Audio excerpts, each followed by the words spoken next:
সত্যিকার অর্থে নবীদের উত্তরসূরি হয়ে থাকি, আমাদের কাজ হবে বর্তমান যে আইয়ামে জাহিলিয়াতের যুগ চলছে, এই যুগকে পাল্টে দিয়ে রাসূলুল্লাহ সাল্লাল্লাহু আলাইহি সাল্লামের আদর্শের আলোকে ইসলামী সমাজ বিনির্মাণ করা, ইসলামী রাষ্ট্র কায়েমের মাধ্যমে এদেশে সত্যিকার অর্থে শান্তি প্রতিষ্ঠিত হতে পারে এবং জুলুম অত্যাচার নির্মূল হতে পারে।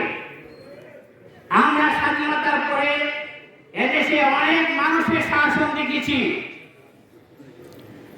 অনেক শাসকের পরিবর্তন হয়েছে, কিন্তু জনগণের ভাগ্যের কোনো পরিবর্তন হয় নাই। আর জনগণের ভাগ্য পরিবর্তনের জন্য যা করণীয় ছিল আমরা সেইগুলি করতে পারি নাই। এই জন্য ইমাম এবং খতিবদের প্রতি আমার আকুল আবেদন থাকবে যে আমরা যেন মসজিদের মধ্যে মুসল্লিদের সামনে কোরআনী শাসন ব্যবস্থা যে সুফলগুলি আছে সেইগুলি আমরা তুলে ধরি। মানব রচিত শাসনতন্ত্রের মধ্যে আর কোরআনী শাসন ব্যবস্থার মধ্যে যে পার্থক্যগুলি আছে সেইগুলি আমাদের তুলে ধরতে হবে। ইসলামী রাষ্ট্রের মধ্যে নারীদের কি অধিকার রয়েছে সেইগুলি আমাদেরকে তুলে ধরতে হবে। ইসলামী রাষ্ট্রের মধ্যে নেই এবং ইনসাফপূর্ণ শাসন ব্যবস্থা, বিচার ব্যবস্থা সেইগুলি আমাদের তুলে ধরতে হবে। কোরআন সুন্নাহর আলোকে ইসলামী যে অর্থনীতি রয়েছে সেইগুলি আমাদের তুলে ধরতে হবে।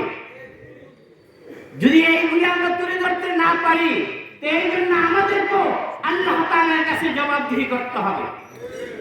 অতএব কোরআন এবং রাসূলুল্লাহ সাল্লাল্লাহু আলাইহি সাল্লাম যে আদর্শ আমাদের মধ্যে রেখে গিয়েছে সেই আদর্শকে আমরা মসজিদ এবং সমাজের মধ্যে তুলে ধরি।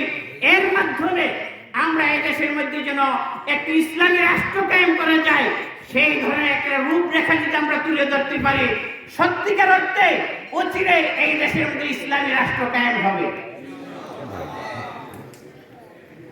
আমরা যত তন্ত্রমন্ত্রের পিছনে ঘুরি না কেন, যতদিন পর্যন্ত এই দেশের মধ্যে কোরআন সুন্নাহর আলোকে ইসলামী রাষ্ট্র কায়েম না হবে, কোন তন্ত্রমন্ত্র দ্বারা এই দেশের মধ্যে শান্তি আসবে না।